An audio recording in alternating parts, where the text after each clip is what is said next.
Today I'm going to go through and rank every Stephen King book that I read this year. I believe I read 16 Stephen King books this year altogether. So I'm going to go through each one of those and tell you which ones I enjoy the most.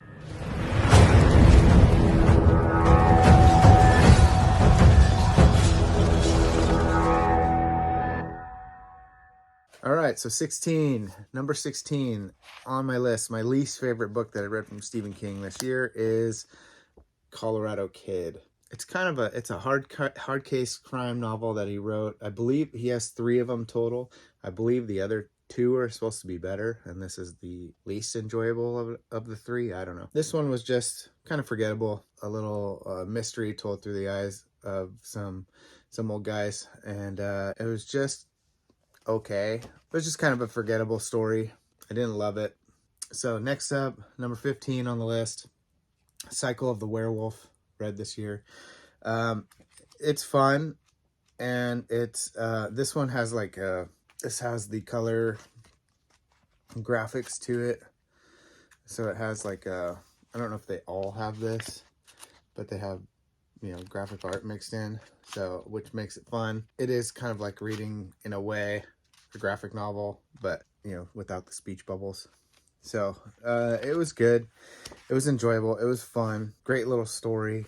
Definitely not like a masterpiece of his, but still fun. If It Bleeds is number 14. And If It Bleeds is a group of compilation of novellas. I don't know if you'll be able to see those very well. Mr. Harrigan's Phone, The Life of Chuck, If It Bleeds, and Rat. I kind of wish I didn't read this one, or at least If It Bleeds in here, because it is a continuation, a story from Holly Gibney, which is part of the Bill Hodges kind of trilogy connected there. Which is Mr. Mercedes and on. So I think there's the 3 Bill Hodges ones, which is Mr. Mercedes, End of Watch, and I forget the other one. End of Watch is the last one, I believe. And then it carries on with the Holly Gibney part of it, and it's The Outsider, If It Bleeds, and then Holly. And so I kind of wish I didn't read it, but I don't really remember anything that feels like I spoiled anything. So I may find out later, like, oh, I found out about that already. But for the most part, this little novella collection is pretty enjoyable. Rats, I think, is probably my favorite. I know they're making a movie about the life of Chuck, which is just a weird story, and I'm not sure how they're going to make a movie out of that. So If It Bleeds isn't my favorite novella collection of his, but it was an enjoyable one, but still down on the list. So that's number 14. Number 13, this is the first Stephen King that I read this year. I think I read this all the way back in January. Still memorable, but Eyes of the Dragon, it was an enjoyable one. It's more fantasy, I'd say, and I think it's high fantasy. I don't know. I'm not a huge fantasy reader, so I like the concept. I like the genre. I don't mind. I like watching fantasy, but reading them, it's just so it's so drawn out for me that I have a hard time with it. So I get bogged down and bored with it. So this one, though, is very cool. It is very interesting, and I do like that it ties into some other books in a way, without any spoilers there. So if you've read it, or if you've read other ones, but it is very enjoyable. And probably if you really wanted to go full non-spoiler Stephen King, I wouldn't read this one first on the list. I don't know. Look up the order of how to read Stephen King books, because there's a whole crazy universe of Stephen King stuff that you can read. So number 12, I think. Number 12, Gunslinger.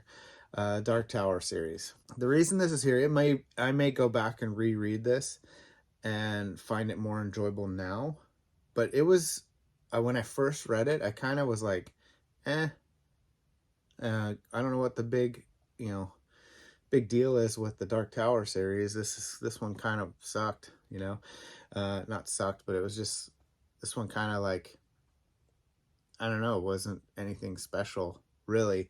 It did have its ups and downs and its moments where it's like, oh, but the series obviously gets better, and I appreciate it more having, like after I've read it than I did before or did when I first read it. But this is probably my least favorite of the Dark Tower series, and I can see why some people say if you're gonna read Dark Tower, at least read the first book and partway through the second book to see if you like it, and don't judge it on just the first book. So I bet if I go back and reread it, it'll move up, because now I know the characters and I have a little bit more understanding about what's happening, and it'll make me appreciate it more, and I'm not trying to figure it out half the time. Number 11 is Elevation, and I really like this story. I thought it was cool. I know probably people have hate on this one or whatever. I thought it was a neat idea. Basically, the guy goes to the doctor because he's losing weight without his body changing, shape at all. He's not looking like, sickly or anything. He's just straight up losing weight, and it doesn't matter what he does, he's getting lighter. And so it just carries on from there. And I thought it was a cool story. I enjoyed it. I read right through it pretty quick, and it was fun. So, fun little story. All right, coming in at number 10 on the list, Cujo. Cujo was an enjoyable story. I enjoyed the movie when I was younger. There wasn't a lot to this story, though. It was very, I don't know, it was just about a rabid dog that traps a couple in a car, or not a couple, a mom and a son in a car. I do like where it went. I do like, how it ended, how it concluded, how it was, progressively getting more intense as the story went along. But it was not it's not a masterpiece of his. So it was enjoyable, though. There's the bearded goat on the back. So that's number 10. Number 9, Wizard and Glass, the 4th in the Dark Tower series. I did enjoy this one. I did like this one. This one has color pictures inside too. I did enjoy this one. I did like this one. I am glad I had some information going into it that helped me to not expect something else when I was reading it. It is not close to The Gunslinger Part 1. It is way higher than that for me. But the other two are going to be further up the list. So, number 8, Night Shift. Number 8 is Night Shift. Night Shift is a short story collection, and some of these are fantastic. So, it has Jerusalem's Lot in it, so that's kind of an important one. I Am the Doorway, The Mangler, which is like I'm always worried about spoiling stuff, but so if you want to know nothing, I guess you wouldn't watch these videos. I don't know. The Mangler is basically a folding machine in a laundry service that goes on a killing spree. It can't be done, but it can be done, by Stephen King. The Boogeyman is Boogeyman was probably the closest thing to a scary story that I've read, just because of it involved a little helpless child. So there's not a lot out there that's actually like scary when you read it. Sometimes they come back. Very well known one, The Ledge, Trucks, which I think is the movie was made after the movie with Emilio Estevez. I'll put it up here because I can't remember it right now. And I always, Maximum Overdrive. Okay, got it. All right, Maximum Overdrive's in there. Lawnmower Man made into a movie. I mean, so many of these have been like made into movies. Children of the Corn. And it's chock full of classic Stephen King shorts, as well as tons that have been made into movies. So it is a really cool one to read. I know Skeleton Crew is the same way. So, but he has so many stories that have become like movies or TV shows or miniseries, or it's crazy. I think Stephen King has the most of any author ever. Movies adapted into shows or books adapted into shows or movies. Number 7 on the list is The Wasteland. So this is Dark Tower book 3. So I enjoyed this one much more than Wizard and Glass and way more than Gunslinger. But this one was really good. It's very close to being tied with the other one, but when it comes down to it, I just enjoyed the second one more. And but this one is a very close to it. I almost wanted to put them side by side. I didn't. I snuck a couple other ones in there, but it is thoroughly enjoyable. When I got to number 2, I knew I was hooked, and this one I immediately wanted to read after reading number 2, and so I went from 2 to number 3 back to back and didn't put any space in between, and it was really enjoyable. And I wanted to pick up number 4, but I needed to read other things. 6 on my list may surprise people, but I liked The Cell. I thought it was a really good book. I thought it was fun. I thought it was a cool story, even though the movie just sucked so bad. The concept was cool. It made me think of, like, you know how we have these kind of classic monsters in a way. We have like zombies, we have like werewolves, we have vampires, and there's not really anything, I don't know, everything else is kind of a take on those 3 kind of things. And so this is kind of a take on it, but it was a different twist that, you know, made it more enjoyable to me. So it was just felt new, felt kind of like, oh, unique. So I enjoyed it. And I know it's not his highest praised book, but I enjoyed it. I'm debating. I'm changing my mind at the last second switcheroo. Number 5, Salem's Lot. I know you cannot tell what that is right there, but this is my absolutely trashed copy of Salem's Lot. But Salem's Lot, I just read this one this past month, so you haven't even seen a December wrap-up or anything, and it's in my December wrap-up. I read this one mostly because, well, one, I wanted to read it because it's a, you know, classic. It's his second novel, but I also wanted to read it because I was told that after Dark Tower 4, I need to read this one before moving on to Dark Tower 5. Because there's some spoilers in it. So I made sure I read this one ahead of time because I do want to get to Dark Tower 5. And there is, I knew the concept already from this one because I've heard about it over the years. I believe I saw the movie back in the day. There's other shorts that kind of have to do with it and things like that. So I kind of had a decent concept of what was going on in the book ahead of time before even reading it. And it was an enjoyable book.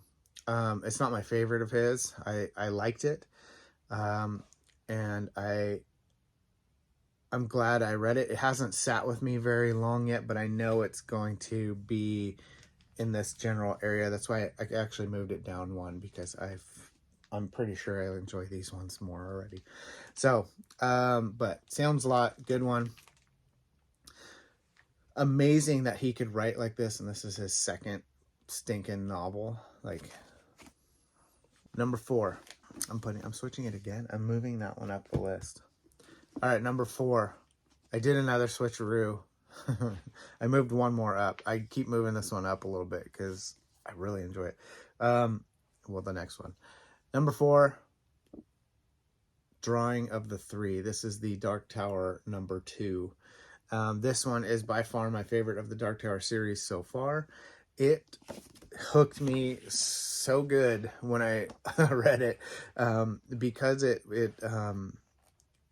like the gunslinger was slow and I didn't know what was going on really at first, and it took a little bit to get into, and I didn't care for the characters. And then this one goes in like kind of a different direction, sort of. All of a sudden he's can I spoil it? Can I say it or should I not say it? I don't know. If you don't want any spoilers, then skip ahead. He takes a different route here because the main character finds this door, and he goes through it, and next thing you know, he's inside somebody else's body, and he's like in, he's on a plane, and he's like smuggling drugs, and he's like, kind of like figuring out what to do, and it was like instantly engaging. Like the book was like immediately engaging for me. So and then it gave me appreciation for the first book more than I did when I finished it, because when I finished it, I was like, okay. And then as I read this one, I appreciated some of the other stuff and got more information. This one has cool color pictures in it too, but there's a bunch of cool different pictures in here.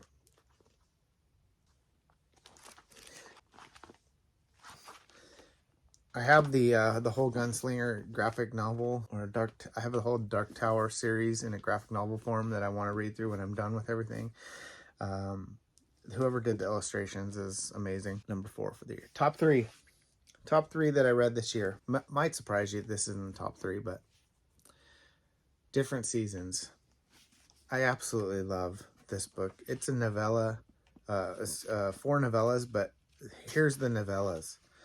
Okay, so Rita Hayworth and the Shawshank Redemption. Rita Hayworth and the Shawshank Redemption. It's basically, it's where the Shawshank Redemption story came from. And how fantastic is that freaking movie? That movie is like amazing. And to be able to read it and read the story in its original form and just already be in love with everything that movie, or that already be in love with the whole thing because of the movie, and then go and read the story, and just it was awesome. So Apt Pupil is also in here, so that was also made into a movie. I remember watching the movie and not loving it, because the boy in the movie is so obnoxious. And then you read the story and he's obnoxious here too, but something about it is different, and it draws you in more and makes you want to keep going with the story and find out what happens even more. So The Body, probably one of his most famous stories, or short stories, or novellas, I mean. The Body is where we get Stand By Me from, the movie Stand By Me. Absolute classic. I mean, one of the greatest classic coming of age stories ever done. And so The Body's in here. I mean, that's 3 of the 4 stories right now are like unreal. And then the last one is Breathing Method. I don't believe it's been made into a movie. It is not my favorite of all of his stories, but it was an enjoyable one. So it was fun. It was a good read. But if I was going to recommend something for people like to see if they even like Stephen King, I'd probably recommend Different Seasons, because it has, just 4 great stories, and they're all a little different, and people are familiar with Shawshank and Stand By Me and things like that. So it would draw them in real quick. All right, number 2, Pet Sematary. I absolutely love this book. I love this book anyway, even before having read it, because I loved the movie. The movie was the first Stephen King, or the first scary movie or horror movie that I ever saw, was Pet Sematary. So before having ever watched anything else, that was the first thing. That's what hooked me into, that's what hooked me into wanting to read and watch horror movies. I think I told this before, but I had like the craziest experience when watching the movie for the first time. My dad lived out on this little farm. I came to visit him for the weekend because parents were split up and all that stuff. I went to visit him for the weekend. I think I was, I don't know, somewhere around 11 or so, 12 maybe. I don't know, somewhere in that area.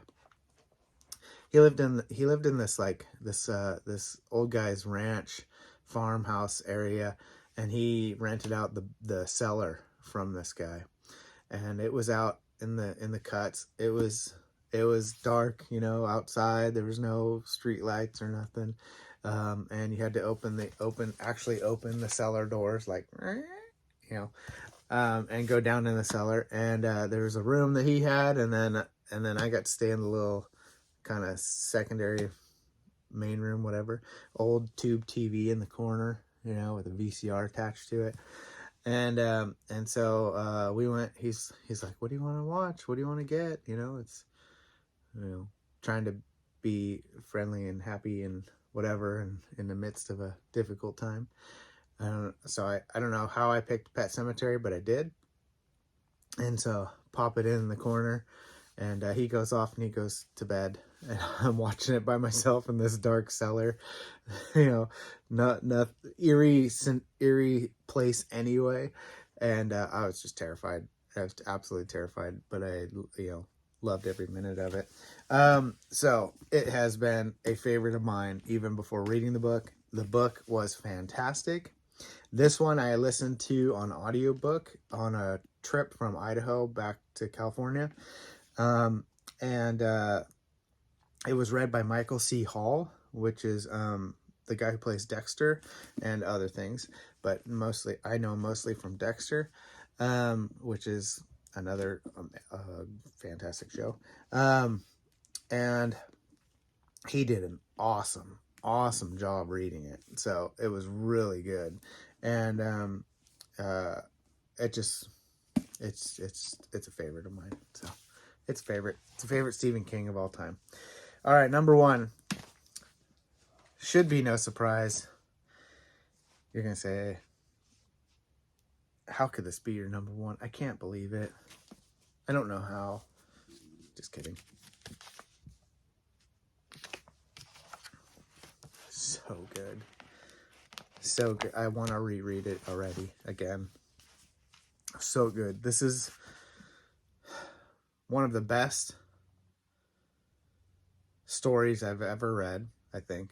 It was so engaging. It was so good. It was just absolutely captivating, and I devoured it whole. I